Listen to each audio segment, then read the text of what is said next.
our journey to the miraculous nooks of our planet comes to an end, for now. On the next exploration of our compelling and bountiful planet Earth, we will travel to the north of the United Kingdom to encounter some dramatic mountain sceneries, the Scottish Highlands, a place where the best whiskey in the world is made and where the men still wear skirts. Actually, they're called kilts. On the shores of Lake Baikal, the largest, deepest, and oldest lake in the world, we'll taste local fish and the vodka they make out of milk. To conclude, we will explore Spanish Andalusia and the mysterious Sierra Nevada mountain range. That's all right here on Miracles of Nature.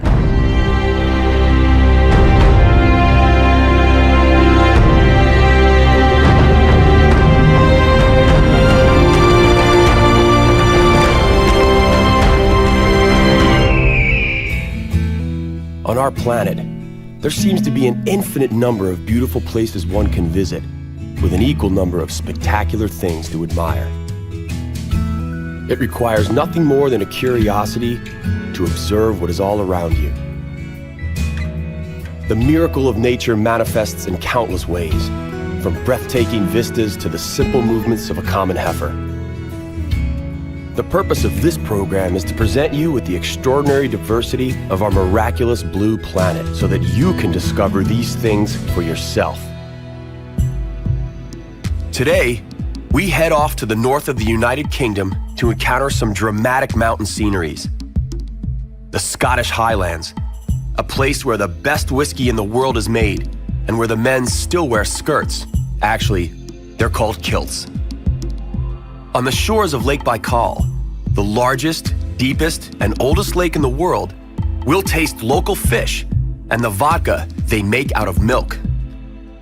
To conclude, we will explore Spanish Andalusia and the mysterious Sierra Nevada mountain range. But first, the Scottish Highlands await us.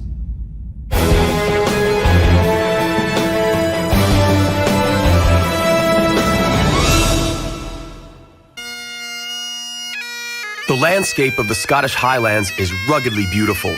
The people living here are down-to-earth, unpretentious, and take pride in their traditions and their origins. Life has been tough here, which, over the years, has given the local population pride and enjoyment. The annual Scottish Games consist of many events that date back to the first games ever held. Among the crowd favorites of today's version of the games are the Highland Dance, playing on pibroch pipes, and log throwing. The tradition of the Scottish Games was established in the 11th century by the Scottish king Malcolm Canmore. The original intention of the Games was to ensure that each Scottish warrior could demonstrate strength, agility, endurance, and bravery.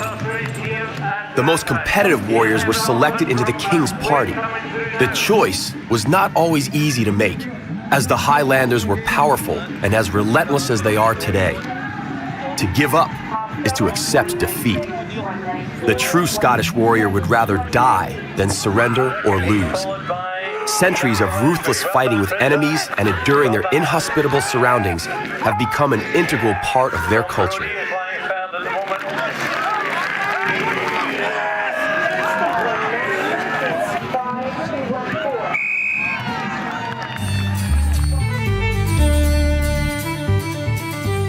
The Highlands are no place for the less than hardy.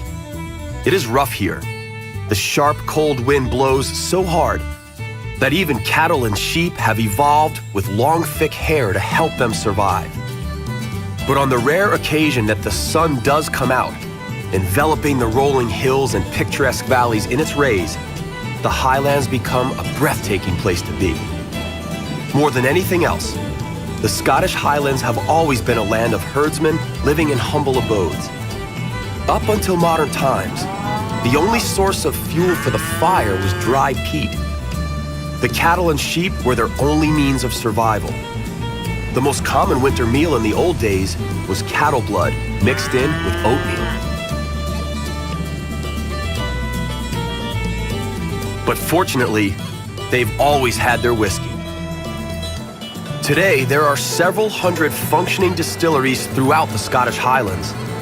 Secret, centuries-old recipes that have been put through the test of time are diligently followed.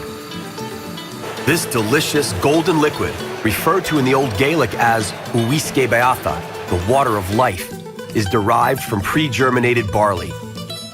They have been making whiskey in the old Pulteney distillery in the town of Wick since 1826. Prince Charles is counted among its many happy customers and orders his cask from here. It is no wonder the distillery needs to operate 24/7. The natural center of the Highlands is Inverness, a town lying at the mouth of the River Ness. Long ago, Inverness was an important port, serving mostly as a transshipment yard and the center of shipbuilding. Undoubtedly the most well-known place of the Scottish Highlands, and possibly in the whole of Scotland, is the Loch Ness Lake. Veiled in mystery, the lake has achieved its celebrity status thanks to Nessie, a giant creature allegedly living in the lake. The first reference to its existence dates as far back as the 6th century, but Nessie only became a global phenomenon in the last century when hundreds of sightings were reported. The creature was photographed and filmed on a number of occasions, but none of the records were sufficiently convincing to serve as indisputable proof of its existence.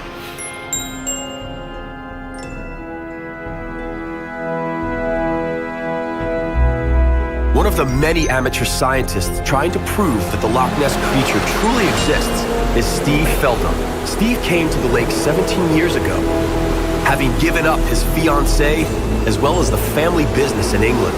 He sold his house and bought an old mobile library from which he set up his observatory. He makes his living selling Nessie souvenirs and hopes one day he will be able to prove Nessie's existence.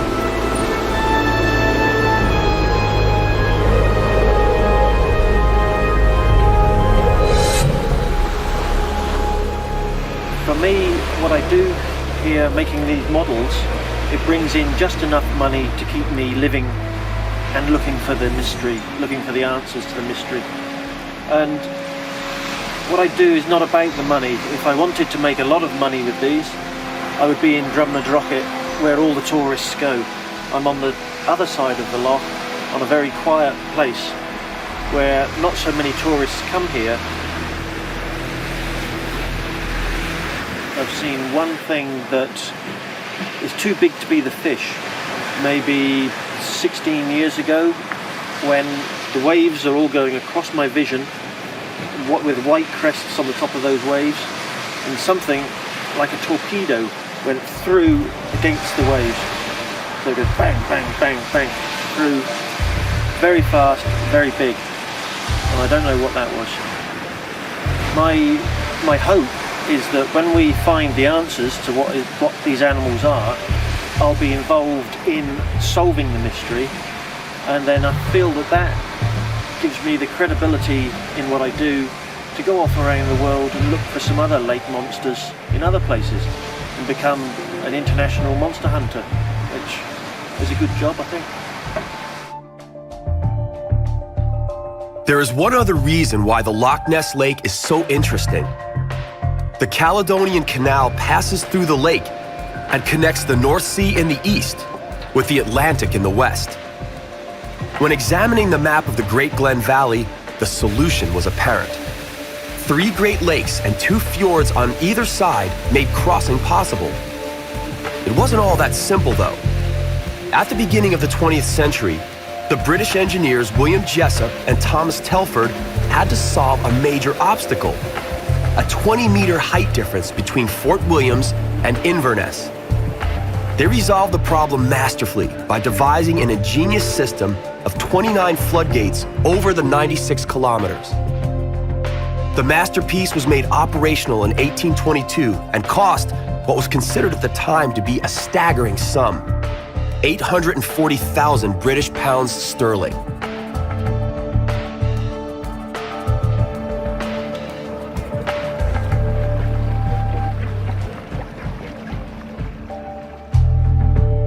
The Scottish Highlands are a magical place where time appears to have stopped. The people seem closer to nature here than elsewhere, Looking out over the stunning vistas, a man suddenly realizes just how petty and mundane his everyday worries are. The beauty spread out here is breathtaking and at the same time calming in its immenseness.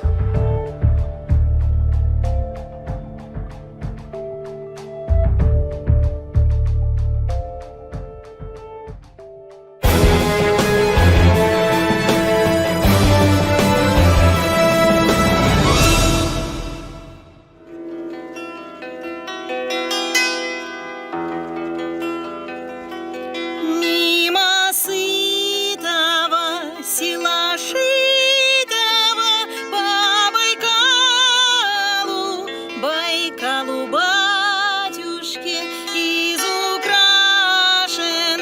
да расшитая, плывет ладушка, легко. Lake Baikal is the deepest and oldest lake in the world. Its water is so clean that it could be tapped into bottles and sold straight from its shore. 336 rivers flow into the Lake Baikal, but only one flows out, the River Ankara. Lake Baikal contains roughly 20% of the world's surface freshwater and is located in the south of the Russian region of Siberia, between the Irkutsk Oblast to the northwest and the Buryat Republic to the southeast, near the city of Irkutsk.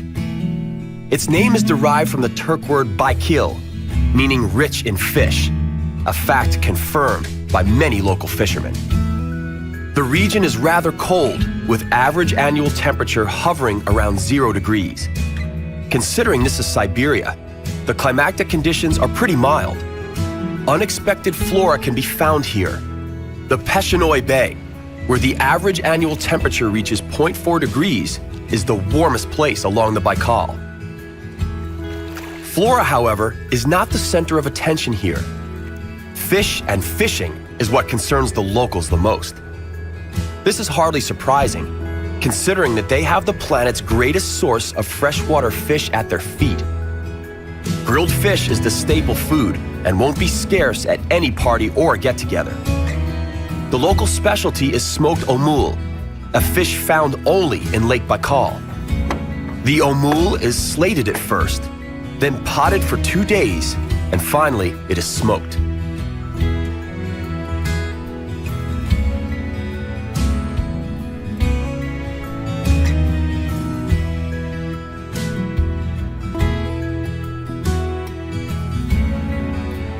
All around Lake Baikal, life seems to center around what takes place aboard a boat.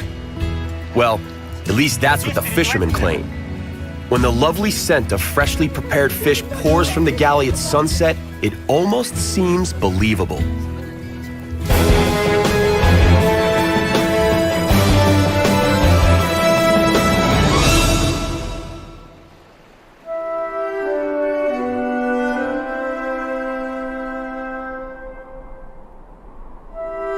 The life of a fisherman is a romantic life. Baikal is best discovered from the deck of a boat. Once afloat in the middle of the vast lake, we can give in to the complete tranquility and realize just how magnificent the lake and its surroundings are. On a boat, we can stop and explore whatever happens to tickle our fancy. The steep cliffs are almost hypnotic.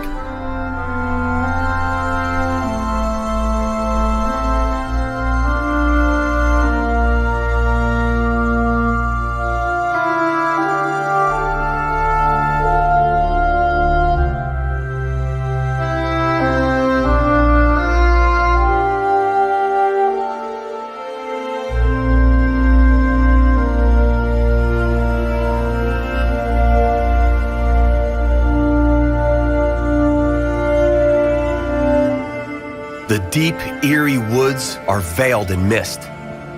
The landscape surrounding the lake changes constantly and dramatically. Every few miles, the rocky cliffs give way to open plains. We can also appreciate the deserted grasslands, with a few horses grazing sporadically here and there.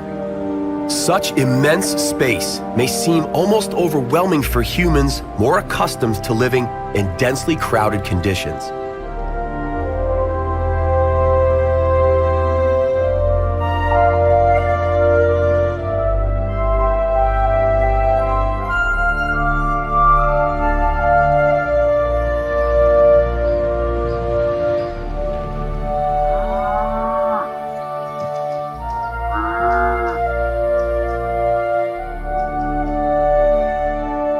Should you grow tired of such seclusion, you can drop in for a visit, a chat, and a bit of warmth to the Kujir village with its many traditional wooden cottages called turbas. The best way to warm up is with a shot of vodka, but not just any ordinary vodka. The locals distill their vodka from milk. Apart from the main ingredient, the distillation process is not very different from any other. Make the fire and keep adding wood beneath the cauldron until the sour heats up sufficiently and the distillation process begins. And rakushka, as the finished product is known, is ready. The locals aren't fussy, and so this bizarre concoction suffices. The boys are looking on in anticipation of its effect on their dad, but these people are hardy.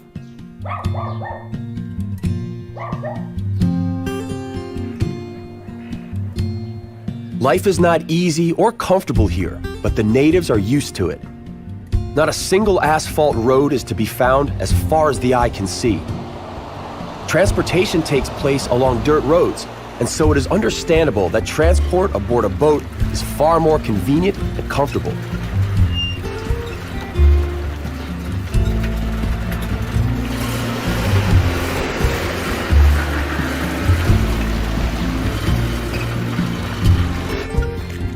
The people are close to the lake.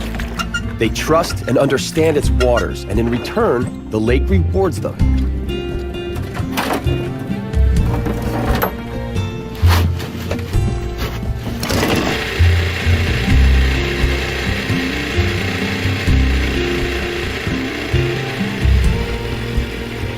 Fish are so plentiful in the Baikal.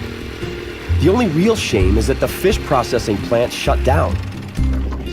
It used to provide welcome job opportunities, as well as a market for the caught fish. Even on a bad day, fishermen have enough of a catch to provide for their households and have plenty to sell. Over 50 kinds of fish thrive here, including sturgeon and omul. Along the Lake Baikal, fishing is something everyone practices from infancy.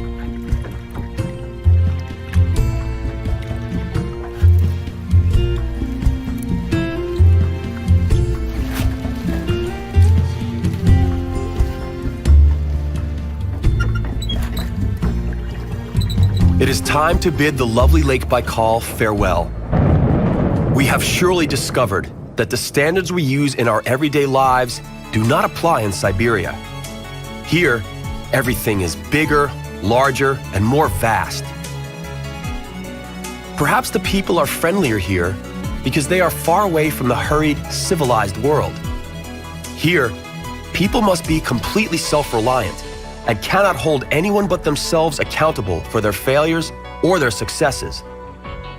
We savor one last glimpse of great meadows, dark woods, and this great, big, beautiful lake.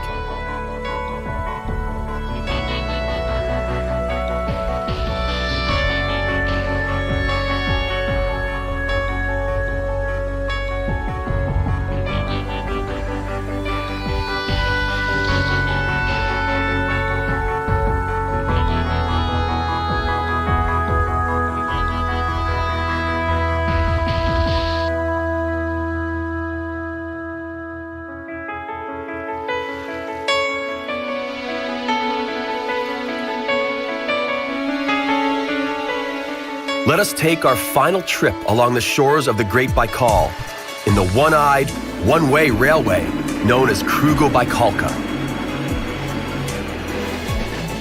This railway was built toward the end of the 19th century by Tsar Alexander III. The track is almost 90 kilometers long, and it goes through some 40 tunnels built by the best Italian tunnel engineers of the time. Until the end of the Second World War, the Krugo-Baikalka was the only railway connecting Russia with Siberia and the Far East. In the years 1947 to 1949, a brand new electrified railway, known as the Trans-Siberian Railway, was built to replace the Krugo-Baikalka. As a result, the Krugo-Baikalka immediately became obsolete.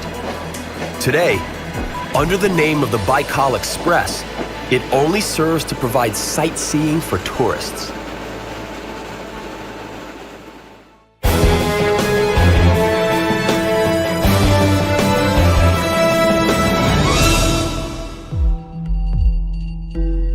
Andalusia lies southernmost on the Iberian Peninsula.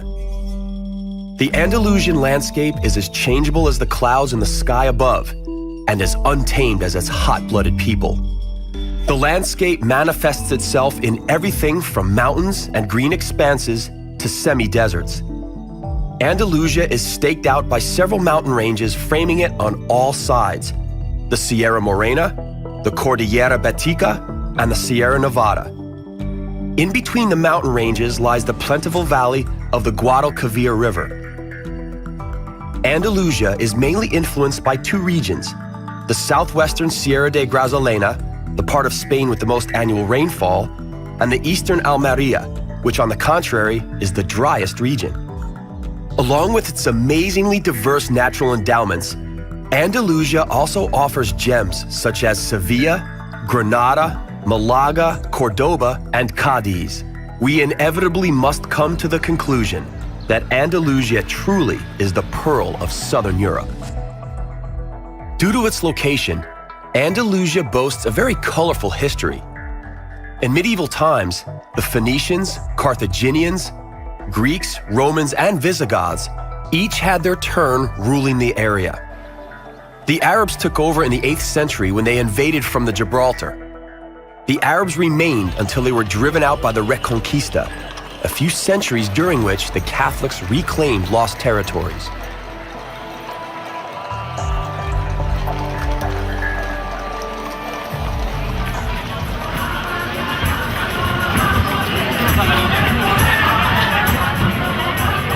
The clash of the Islamic and Catholic worlds left its mark on Andalusia.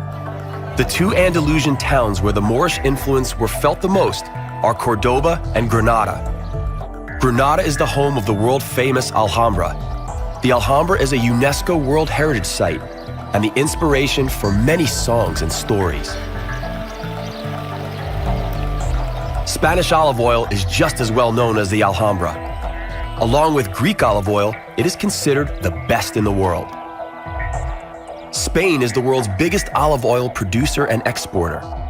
Andalusia is the region within Spain where most of the olives are grown. Should you board a plane to Malaga, some 15 minutes before landing, you will be able to see pink areas from the window: flamingos. You are flying over the Fuente de Piedra Lagoon, which is the favorite mating ground of these majestic birds. This expansive saline lake covers an area of 14,000 hectares. When it is full, it is commonly very shallow. Then, during the hot summer months, it dries out completely, creating a salt plain. If a humid autumn follows, then several thousand flamingos remain until late December. Nesting takes place even in the dry years. But then the flamingos must seek food from further away. The beautiful town of Ronda lies surrounded by the Serranía de Ronda Mountains in the northwest of the Malaga province. It is surrounded by romantic landscapes, laced with steep rocky passes, beautiful chalk pools, and swimming holes with surprisingly blue water. This fascinating town was selected by Ernest Hemingway as the site for his novel, For Whom the Bell Tolls. In its opening pages, Hemingway owns up to being inspired by the English poet John Donne. Andalusia is a truly fascinating land. It really is the last cape of Europe. It is enveloped from one side by majestic mountain massifs and from the other by endless masses of water, the Mediterranean and the Atlantic. In the story, the seagull called Andalusia had to withstand all sorts of currents, whirlwinds, and turbulences, but she somehow emerged victorious and more beautiful than ever. A fitting metaphor to describe the region known as Andalusia.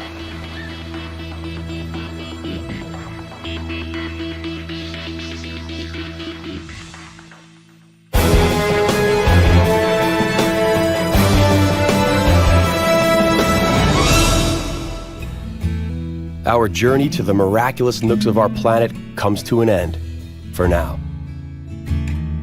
On the next exploration of our compelling and bountiful planet Earth, we will visit the Arabian Peninsula. We will begin in poverty-stricken Yemen, where the men carry their dull daggers tucked in their waistbands. Then, we will drop by the Yemeni island of Socotra to revel in the beauty of untouched nature. We will continue our wandering in style by going to opulent Oman. Here, we will explore the intricacies of frankincense and discover the charm of camels. And to wrap it all up, we'll witness the breathtaking spectacle of nature on the shores of the Indian Ocean. That's all right here on Miracles of Nature.